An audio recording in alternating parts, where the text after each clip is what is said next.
A todos, muito boa tarde, sejam bem-vindos a uma nova edição com o primeiro episódio da terceira temporada do programa Comentadores de Bancada, um programa produzido pela Foz ao Minuto. O programa, como todos sabem, essencialmente de desporto, onde o futebol tem a maior fatia. Ao longo da época vamos aqui debatendo, discutindo, conversando tudo o que vai acontecendo no futebol nacional e internacional e, como não pode deixar de ser, também no futebol local.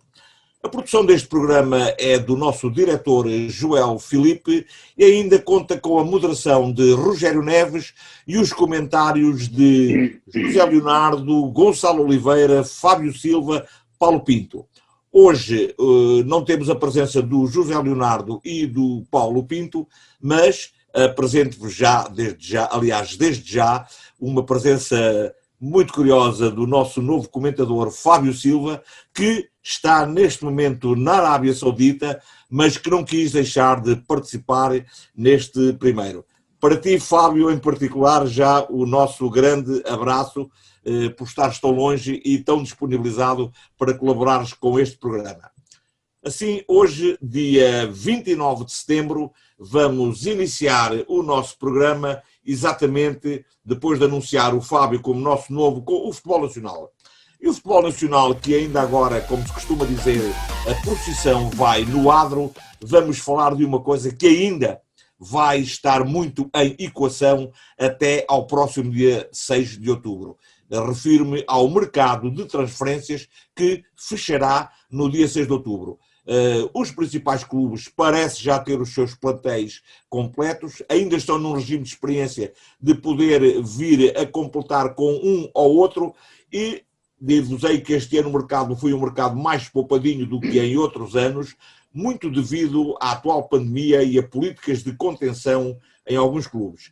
Mas, por cá tivemos um Benfica bastante investidor, que se reforçou com o Cebolinha, Gilberto, Vertonghen, Otamendi, o Núñez, o Waldschmidt e o Pedrinho. Uma equipa bem recheada de internacionais de outros países. Eu começo já por fazer um lançamento, portanto, o que acham, e eu digo isto porque o Benfica é um dos potenciais, digamos mesmo assim, candidatos ao título, o que acham do atual plantel do Benfica e se fossem vocês, eventualmente, os responsáveis pela pasta das transferências, o que tentariam fazer ainda até final do mercado. Se alguém quiser começar, eu talvez comece pelo Gonçalo, que está aqui mais perto. O que é que tu achas deste Benfica e deste mercado de transferências? O Benfica reforçou. Achas que devia buscar mais alguém? Qual é a tua opinião, Gonçalo? Bem, boa tarde. É um gosto mais uma vez estar na Foz ao Minuto e neste espaço de desporto que é o único no Concelho da Figueira da Foz, é o único espaço onde podemos falar de futebol e de outras modalidades. E agradecer à Foz Minuto, mais uma vez, o convite que me foi endereçado. E cumprimentar todos que estão aqui e que virão também para a semana, que ainda falta o Zé Leonardo e o Paulo Pinto. Rogério, respondendo à tua pergunta, acho que o Benfica reforçou-se bem, porque todos sabemos que o Jorge Jesus, ao sair de uma situação estável no Flamengo, onde venceu tudo o que havia para vencer, nunca na vida viria para o Benfica para perder e eu penso que o presidente do Benfica lhe deu condições para isso. A reforçar a equipa do Benfica, penso que um central e um lateral direito. Acho que é neste momento as grandes lacunas do Antes Benfica. ou depois do Otamendi? Antes ou depois do Otamendi? Penso que o Benfica teria, mesmo que o Rubem Dias tivesse ficado, o Benfica teria que ir buscar na mesma um central. Portanto, não altera a minha posição em relação a isso. Fala-se muito num ponta de lança, num avançado. Não considero que neste momento o Benfica precise. Também não percebo o porquê de mandarem embora quererem mandar embora o Vinícius. Não tenho mais nada a acrescentar em relação a isto. Acho que o Benfica apenas precisa de um central e um lateral direito. Muito bem, Fábio, tu também queres um profundo conhecimento e até já passaste pelo lugar de um diretor desportivo. O que é que me dizes sobre este Benfica e, digamos, da forma como se reforçou e da forma como está o atual plantel, se achas que ainda deve buscar mais alguém?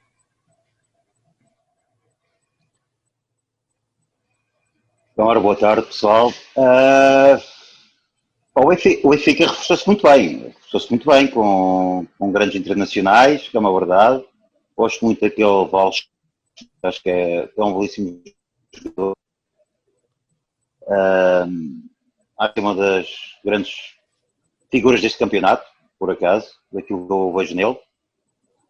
Contratações para o Benfica, eu era assim, cancelava a do Gilberto e contratava o defesa direito, não é? Porque o Tomás, pensando que não vai ser dispensado, ou já foi, penso que já saiu para a Espanha. Sim. A opção para o André Almeida, penso que é... tudo bem que está cá há pouco tempo, temos de também dar o tempo, para a mas adaptação. acho que é fraco. Mas é fraco, acho que é fraco para o Benfica, acho que é fraco. De resto, penso que não ia buscar muito mais, porque acho que o Benfica encontrou com o Jesus um grande médio, ou dois grandes médios, que é o Gabriel e o Tarab. O Tarab acho que está top mesmo. O Rafa, para mim, neste domingo, eu nunca tinha visto o Rafa jogar no Benfica como tem jogado até, como jogou no domingo, eu nunca tinha visto o Rafa jogar assim. Acho que foi excelente. Acho que não mexia muito mais, era só como uma segunda alternativa, era mesmo um defesa direito, já que ele não conta com o Tomás, está abaixo. Muito bem, olha, deixem-me só pôr mais um dado. Com esta situação que vocês estão a dizer, o Benfica reforçou bem, sabemos que o Jorge Jesus joga duro, mas há uma pergunta que eu não posso deixar de fazer. Afinal, as pérolas do Seixal são pérolas para reforçar outros clubes e para reforçar os cofres do Benfica, porque pelos vistos não vão reforçar ou não estão a reforçar, digamos, a equipa de Benfica. Gonçalo, o que é que diz a isto?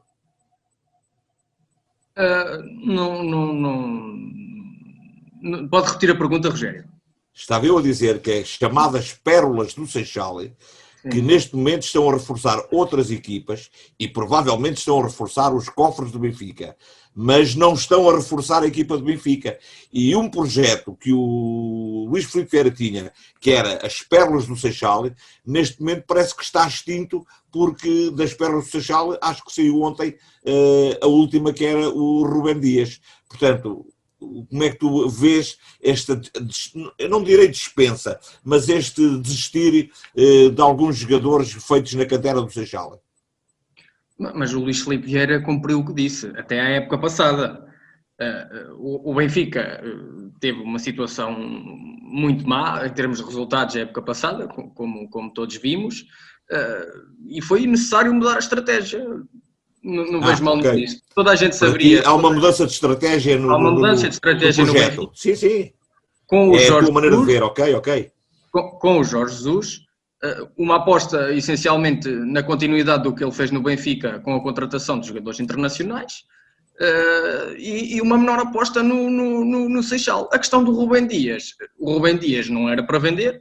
O Rubem Dias foi apenas vendido pela questão da Liga dos Campeões, onde o Benfica não conseguiu seguir em frente. Tinham que entrar 50 milhões, exato. E o Benfica tinha que faturar e tinha que encher os cofres, não é? Digamos assim, e até devido ao fair play financeiro da UEFA, e foi esta a única razão que levou o Luís Filipe Vieira, o Sport Lisboa Benfica, a vender o Rubén Amorim. O Rubem Dias. Olha, Joel, depois digamos, das apreciações feitas pelo Fábio e pelo Gonçalo, já agora pedi-te a ti para fazer um remate final sobre esta política de transferências no Benfica e mercado, para passarmos ao passo seguinte, que será outro clube. Antes de mais, eu quero agradecer a todos os que estão presentes e também saudar todos aqueles que estão em casa a ouvir-nos.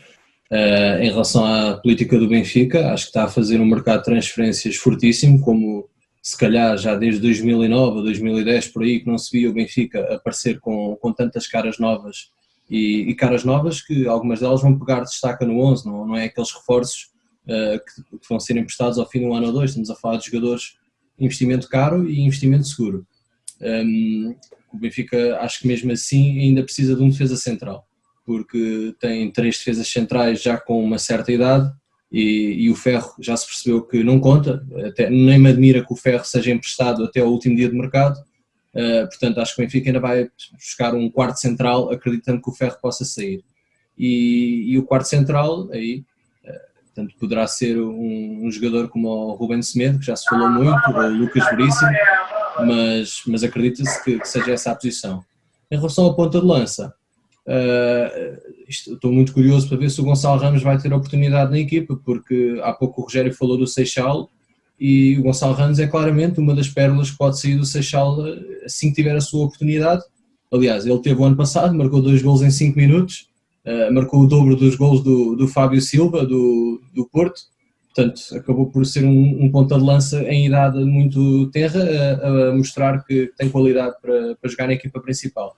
Só que lá está, jogar na equipa principal é uma coisa, tirar o lugar a titulares como os que o Benfica tem neste momento é outra, e isso é muito complicado. Tem que ganhar a experiência, porque de Exatamente. facto um jogador que vem do Júnior ou dos Bs a jogar com estas vedetas todas que vocês referiram, internacionais nos seus países, de facto também não pode chegar ali e, como disseste muito bem, pegar destaca. Bem, meus amigos, e o tempo urge, e depois do Benfica acho que será muito mais fácil falar da política de mercado do Sporting, na medida que o Sporting, devido à sua situação delicada e da problemática questão dos milhões que ainda têm que ser pagos pelo Ruben Amorim, também investiu em alguns reforços. O guarda-redes do Atlético de Madrid, o Adam, o Fedal, o Nuno Santos, Pedro Gonçalves, Tabata, Pedro Porro e Antunes. Alguns jogadores portugueses que estavam a jogar no estrangeiro e outros mesmo que estavam em clubes que no ano passado fizeram uma grande época. Eu estou-me a lembrar, por exemplo, do Famalicão e do Rio Ave. Gonçalo, não costumas ler as notícias do Sporting, mas penso que podes ter uma ideia também do que é, até porque já viste com certeza algum jogo do Sporting este ano. O que é que tu achas? Se bem que a equipa do Sporting está um pouco dizimada devido ao Covid-19, que ainda com muitos jogadores, que penso que vão jogar no 11 principal, ou no 11 chamado teoricamente efetivo, mas que de facto ainda não puderam dar o seu concurso devido a problemas de saúde. O que é que tu achas deste plantel do Sporting? E se fosses tu o diretor, o que é que poderias ir buscar mais? Não me digas que ias buscar 11. Não havia dinheiro para isso. Em relação ao Sporting, o Sporting neste momento é o oposto do Benfica, e como disse o Rogério bem, o Sporting tem uma situação financeira muito complicada. Dos 3 grandes, não sei, deve estar ali a par com o Porto, mas o Porto certamente é um pouco melhor que o Sporting. Em termos de reforços, o Sporting eu acho que não se reforçou mal. O Sporting foi buscar 2 bons jogadores, o Nuno Santos e o Pedro Porro, que para mim que são os que pegaram com mais destaque no Sporting. Não posso pôr na pele do diretor do Sporting, ou diretor do Benfica, ou diretor do Porto, porque são situações muito diferenciadas. As condições financeiras do Benfica são completamente diferentes das condições financeiras do Porto e do Sporting. Portanto, não consigo responder à pergunta se iria buscar ou não reforços. A equipa do Sporting está-me a surpreender pela positiva, não falando em termos de Covid e das baixas que tem. Até ao momento o Sporting não perdeu nenhum jogo e seguiu em frente na Liga Europa, portanto não tenho nada de especial em dizer em relação ao Sporting de negativo. Tenho de positivo porque acho que neste momento é dos 3 grandes o que está em piores condições financeiras e que dentro de campo não se tem demonstrado muito inferior ou inferior a ninguém, à exceção do Benfica e do Sporting, que já conseguiram 2 goleadas, o Benfica uma e o Porto uma, e o Sporting não, mas vai valendo os 3 pontos e o Sporting vai pontuando até ao momento. Bem, olha, Fábio, eu não falei num dos jogadores, porque reforço embora não seja um jogador contratado, e estou-me a referir ao João Palhinha, porque há 2 anos que o Palhinha estava emprestado à equipa do Sporting Clube Braga. Foi um jogador que desde o princípio estava na perspectiva de ser vendido, naquela perspectiva de abrir o cofre e dar cá 15 milhões, mas parece-me que agora as coisas já não são assim e o Palhinhas está mesmo preparado para ficar, com a vontade do Rui Amorim, e só não está na equipa porque também foi um dos jogadores atingidos pelo vírus, mas que me parece a mim, e isto é a minha opinião pessoal, que este pode ser, o Palhinha pode ser um dos grandes reforços deste Sporting 2021. O que é que achas? Concordo plenamente contigo, Rogério. Para mim o Palhinha no passado não foi o melhor, foi dos melhores trinques do campeonato, certeza absoluta. E numa posição em que o Sporting tem estado muito deficitário. Acaba de ser um reforço, porque era para ser vendido. Não teve assim ninguém ali que enchesse o olho, pronto, é mesmo assim. E parecendo que não, vai ser uma boa muleta para o Wendel, não é? O Wendel, para mim, possivelmente é o melhor jogador que o Sporting tem lá. Tirando também o avançado que hoje assinaram, do Portimonense, não era o Tabata? O Tabata, extremo. Esqueci que ele chama. Pois, atenção, eu acho que ele é um belíssimo jogador, porque é internacional olímpico do Brasil, não é um internacional olímpico de uma seleção qualquer. Claro. E ele é muito bom jogador, eu acho. E acho bem dar muita qualidade ao plantel do Sporting. Não vai ser tão fraco como no ano passado, é a minha opinião, o Sporting. E há uma coisa que temos que referir que não é segredo para ninguém, o projeto de jogo, ou o modelo de jogo do Ruben Amorim do 3-4-3, que precisa de extremos, acima de tudo, rápidos. E o Tabata é um extremo muito rápido. Sim, senhora. Eu, para mim, é um jogador cheio de qualidade. Daquilo que eu vi época passada e na outra anterior também, penso eu. Tem muita qualidade, é um jogador com muita qualidade. Até fiquei admirado como é que o Sport conseguiu buscá-lo, já que diz que não tem dinheiro, mas também metade do passe 5 milhões, não sei, mas pronto.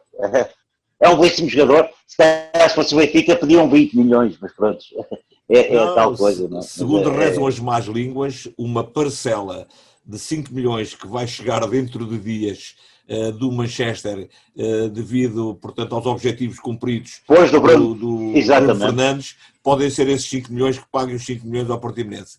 Joel, já agora faz tu o rescaldo final. Vão pagar o Amorim. Faz tu o rescaldo final, portanto, deste Sporting 2020-2021, se também, se fosses tu, Inês, o diretor desportivo, se ainda ias buscar mais um ou dois jogadores. Não te estou a ouvir. Não te estou a ouvir, Joel. Em relação ao Sporting, o Sporting fez o mercado possível. Não sei se consegue ouvir agora? Sim. Sim, mas estás muito baixinho. Vá lá se consegues dar um bocadinho mais de volume. Em relação ao Sporting, o Sporting fez o mercado possível. O Sporting foi buscar os jogadores com a percentagem de passe que teve dinheiro para o fazer. Neste caso, houve um jogador do Famalicão, o Pedro Gonçalves, que veio por 50% do passe, e também houve um jogador que foi agora o Tabata, que veio por 50% do passe. Se serão jogadores que vão ser titulares indiscutíveis ou não no Sporting, não temos a certeza, mas que vêm acrescentar qualidade em relação à época passada, isso sem dúvida. Agora, o Sporting tem que começar a fazer vendas também, porque se é um clube que vive numa situação delicada, vender, por exemplo, o vice-capitão de equipa por 10 milhões de euros e metê-lo a treinar à parte, eu penso que deu uma imagem errada para o mercado. Devia ter conseguido vender o Acunha a um valor acima, e talvez se vendesse o Acunha a um valor acima, eu estaria mais facilmente no mercado. Muito bem. E já sabemos que, apesar de vocês todos comungarem da hipótese que o Sporting estará melhor este ano do que o ano passado, mas creio eu, e aí a frase é minha, que ainda não terá provavelmente grande capacidade para discutir o título com o Benfica e Futebol Clube do Porto. Futebol Clube do Porto, que não nos podemos esquecer, que na época transacta foi uma equipa que quase não mexeu, foi uma equipa que pouco mexeu e acaba por ser campeão nacional. A sua capacidade financeira foi sancionada pela UEFA e teve de terem atenção às contas. Por isso, numa primeira fase, contratou a custo zero um jovem do Boa Vista, Carraça, e o guarda-redes do Tondela, que já fazia quase parte da mobília, o Cláudio Ramos. Depois investiu na frente de ataque, onde contratou o Taremi, o Ivan Nilsson, e segundo vários órgãos de comunicação, vou lá, não vou, não sei se vou, não sei se irei, com o Tony Martínez, que também chegou, e também chegou para a defesa o Zaidu. Portanto, não são muitas, são muito poucas, mas parece-me que neste aspecto o Sérgio Conceição está a fazer aqui, portanto, aquilo que se chama a contratação. Por um lado, possível, por outro, cirúrgica. O que é que tu achas, Fábio? O Porto, acho que manteve a base, foi o mais importante da equipa. Por enquanto, a espinha manteve a base da equipa toda. Esse acho que é o grande reforço dele. Exatamente. Esse acho que é o grande reforço do Porto. Porque os jogadores que foram buscar, o Cláudio Ramos vai jogar, penso que não. O Carraça vai jogar, penso que não. É mais para preencher o plantel. O ponto de lança, o iraniano, talvez seja o único que vai entrando ali, mas de resto não conheço, para falar sério, eu conheço bem, nunca tinha ouvido falar dele, para ser sincero, mas acho que o grande reforço do Porto é mesmo terem mantido a espinha dorsal toda, ter a base toda da equipa, se não sair ninguém até o dia 6, está forte. Muito bem, e corre um sério perigo de perder ainda o Alex Telles, porque, de facto, os ingleses estão em cima e o Alex Telles, pronto, desde que venham os milhões, desde que venham ali os euros, o Porto não tem alternativa porque não pode competir com eles. Vamos adiantar, não falando muito mais porque isto começa a ficar apertado o tempo, só para fazer uma referência a outros clubes, que houve alguns que trouxeram para passar a reforma dourada a Portugal alguns jogadores, portanto o Javi Garcia veio para jogar no Boa Vista, o Gaetan para o Sporting de Braga e o Quaresma para o Guimarães. 3 jogadores que foram jogadores top, jogadores de elite.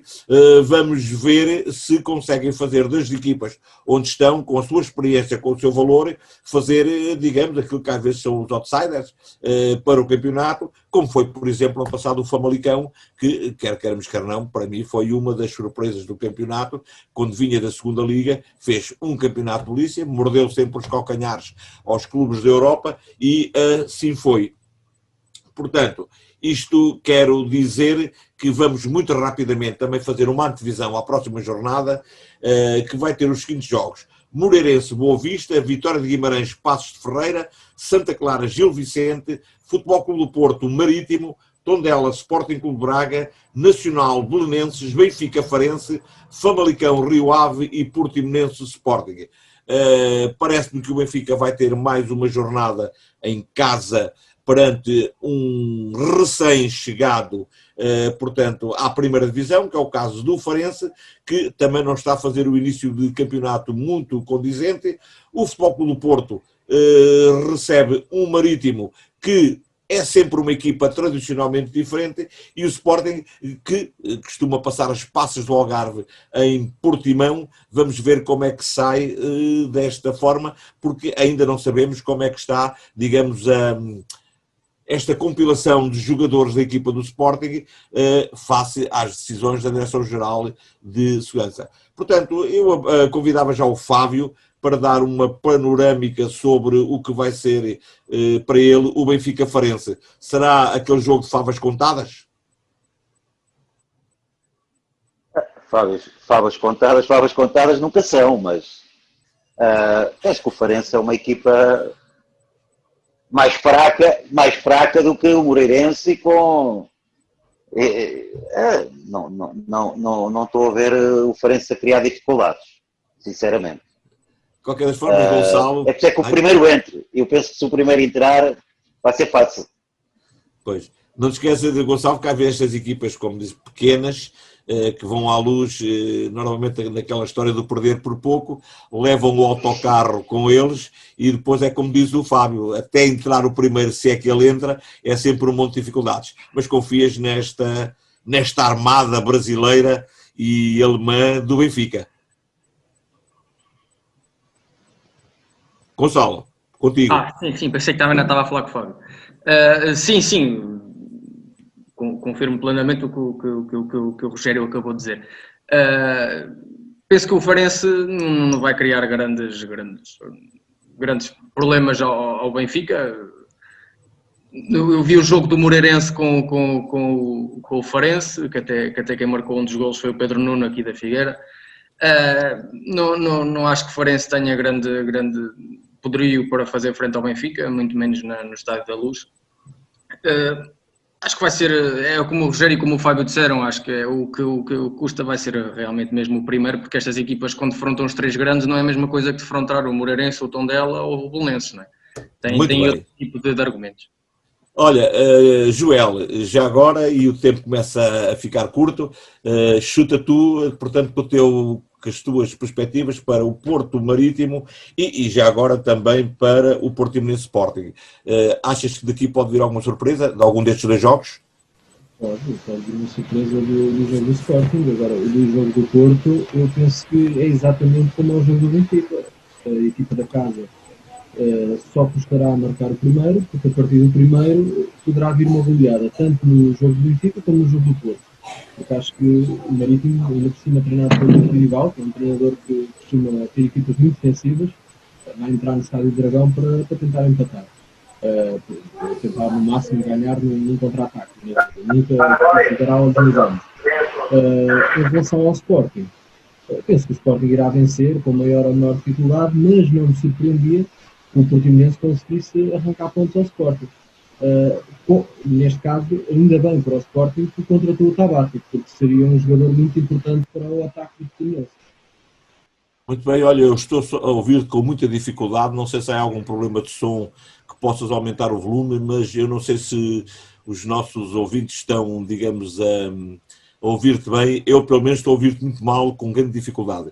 Olha, qualquer das formas, para além desta perspectiva da próxima jornada da Primeira Liga, temos ainda uma semana que envolve uma competição europeia, neste caso a Liga Europa, onde vai estar presente o Sporting a defrontar o LASK e também o Rio Ave, que tem no caminho o poderoso Milan. Costuma-se dizer que nestas eliminatórias, e só a uma mão, o que dificulta muito mais os clubes, que as coisas sejam 50-50, mas vocês acham que nestes 2 casos, quer o Rio Ave Milan, que é em Vila do Conde, e quer o caso do Sporting LASK, que as coisas estão a 50-50, ou vocês acham que há favoritismo para algum dos lados? Em relação ao jogo da Liga Europa que nos vai dar mais apetite, digamos assim, de ver, é claramente o Rio Ave com o AC Milan, não é? Acho que é o grande jogo, penso que seja na quinta-feira. Quinta-feira às 20 horas. Sim, o Sporting, o Lask Linsk, para mim é 50-50, não conheço muito a equipa do Lask Linsk, não costumo acompanhar, mas penso que será 50-50, até porque o Sporting na Liga Europa também já deu provas, apesar de ter jogado com um adversário teoricamente mais fraco, deu provas que está vivo e veremos o que irá acontecer.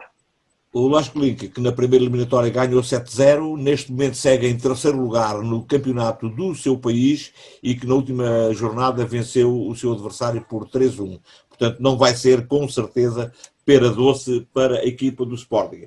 Ainda sobre futebol internacional, só numa breve e rápida referência, dizendo que Ronaldo brilhou novamente ao safar a Juve, portanto, com os seus 2 golos, para trazer um pontinho no jogo com a equipa treinada por Paulo Fonseca, o Roma.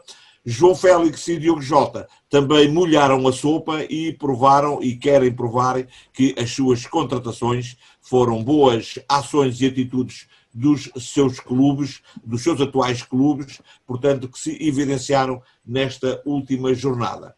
E assim, passando muito rapidamente já para a segunda parte do futebol local, e eu começo por dar já uma notícia que me parece que vai agradar a todos.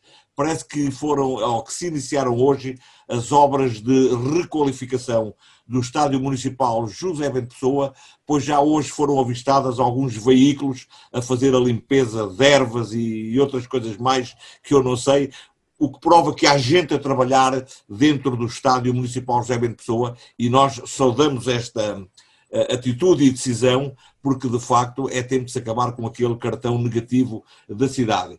O futebol distrital e o Gonçalo, que tem acompanhado, penso que estava para começar agora, não começou, mas que tudo indica que vai começar para o dia 1 de outubro ou 1 de novembro.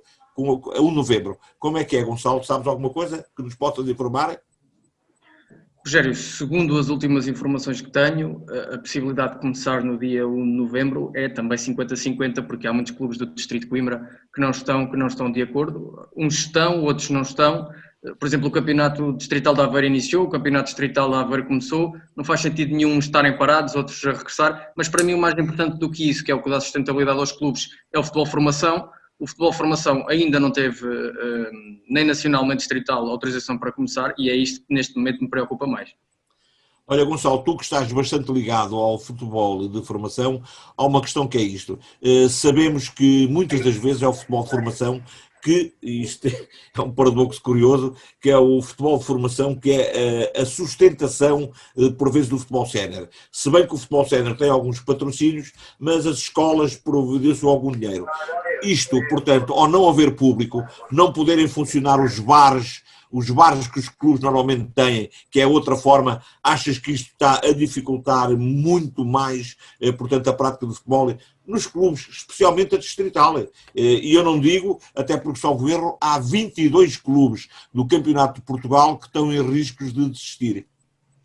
Rogério, e não só no Campeonato de Portugal, nos próprios campeonatos distritais não se percebe, e vou já adiantar o meu fundo, como é que a Direção-Geral de Saúde permite certo tipo de espetáculos que as pessoas concordem ou não concordem, são espetáculos onde têm público, e o futebol formação que coloca em jogo centenas de crianças, a vida das pessoas, centenas de jovens atletas que querem praticar desporto e que lhes está a ser negada, e outros serviços, outro tipo de cultura, até às vezes um bocado contestada, é permitida ter público e ter recomeçado. Não se percebe a discrepância da Direção-Geral de Saúde, o que tem contra o desporto e não só contra o futebol. Já falaremos disso no topo e fundo.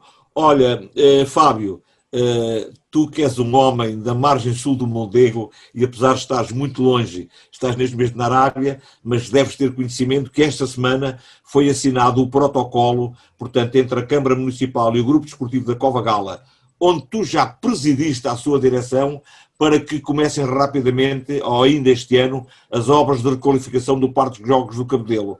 Sabias desta situação e o que é que tu tens a dizer sobre isto?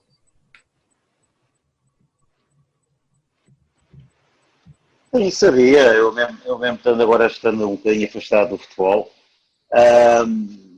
falo com pessoas e sei aquilo que está a passar, e acho que já não era sem tempo o Grupo de Cova Gala ter o seu sintético no sítio. Isso é inegável. Acho que já passou tempo a mais aquele campo estar com aquele peladão, que é mesmo assim.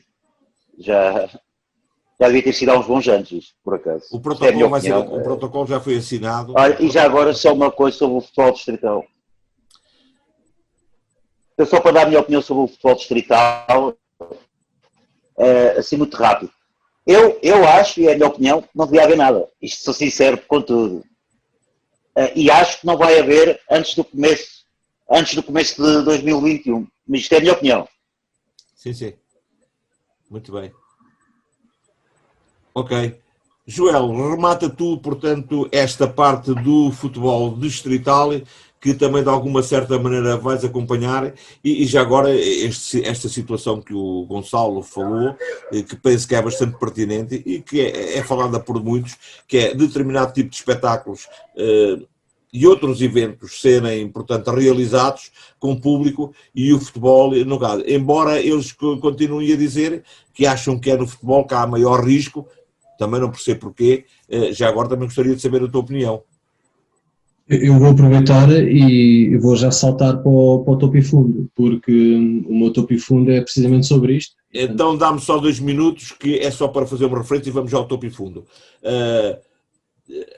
Esta semana, aliás, este fim de semana, houve Taça de Portugal, houve alguns clubes do Distrito de Coimbra que participaram, concretamente 2 deles até se defrontaram, que foi o Ansan e o Tocha, e a equipa do Ferriaço, ali de Ansan, venceu o Tocha por 3-1 e prossegue na Taça de Portugal. A equipa do Condeixa defrontou-se à Nadia, a Nadia que agora é comandada pelo ex-guarda-redes da Naval Miguel Valença e que venceu, o Anadia venceu o Condeixa por 2-0. Noutro jogo muito interessante e muito arrasante foi a deslocação do Carapinheira ao Calvão, ao distrito de Aveiro, onde o carapinheirense, nos instantes finais, conseguiu carimbar o passaporte para a eliminatória seguinte, vencendo por 1-0. Em Aveiro, o Beira-Mar recebeu, o Beira-Mar que quer também voltar ao topo do futebol, recebeu o Oliveira do Hospital e venceu pela margem mínima. Isto, resumindo e concluindo, apenas Ançã e Carapinheirense são os únicos que, para já, vão estar presentes na próxima eliminatória da Taça de Portugal. E posto isto, até porque o tempo urge, vamos então agora à terceira parte com o topo e fundo, e eu começo talvez pelo Fábio. Portanto, se tens algum topo, aquilo que achas que foi de interessante, e algum fundo para esta semana. O topo, para mim, se a notícia for verdade, é o regresso dos adeptos já no próximo jogo Santa Clara Gil Vicente, se não estou enganado. Sim. Penso que isso hoje já foi aprovado. Para mim, esse vai ser o topo no mundo do futebol. Em Portugal, claro. Aliás, o fundo, infelizmente, diz. Deixa-me só dizer-te que realmente os Açores, neste aspecto de decisões por causa do Covid-19, têm umas particularidades engraçadas. Mas continua. Ou terminaste? Pois? Não, o fundo, como estávamos a falar, o fundo para mim, acho que é as próximas eleições do Benfica, que acho que estão a ser muito...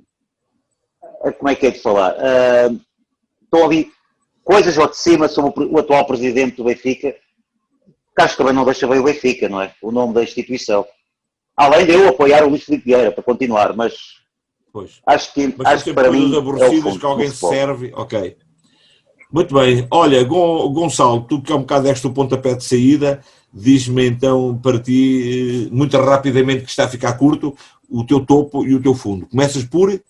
Vou começar pelo meu topo, que tenho dois. A Associação Desportiva de Buarques 2017, que subiu à Primeira Divisão Nacional de Futebol de Praia, e o protocolo hoje assinado entre o município da Figueira, o Grupo Desportivo Covagala e a Junta de São Pedro, relativamente ao sintético no campo de jogos do Covagala, que já, como disse o Fábio e bem, que já merecia há muito tempo.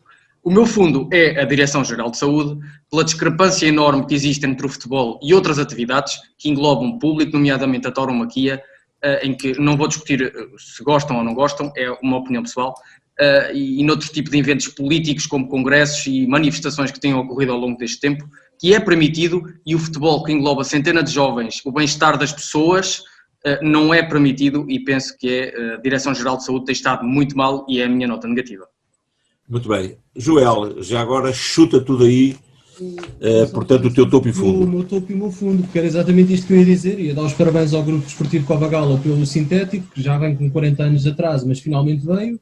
Queria também dar os meus parabéns ao AD Buarques, que subiu divisão, também já com atraso, já o ano passado por pouco, e no fundo a Direção-Geral da Saúde, que consegue distinguir pessoas que vão ao futebol das que vão à tourada ou das que vão ao avante.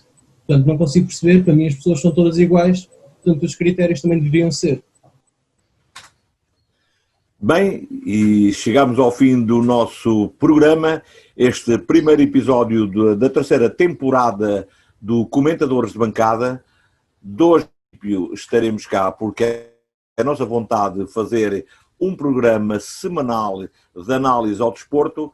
Muito obrigado pela preferência, estejam connosco e vejam no YouTube, Pós ao Minuto, Comentadores de Bancada. A todos, boa noite.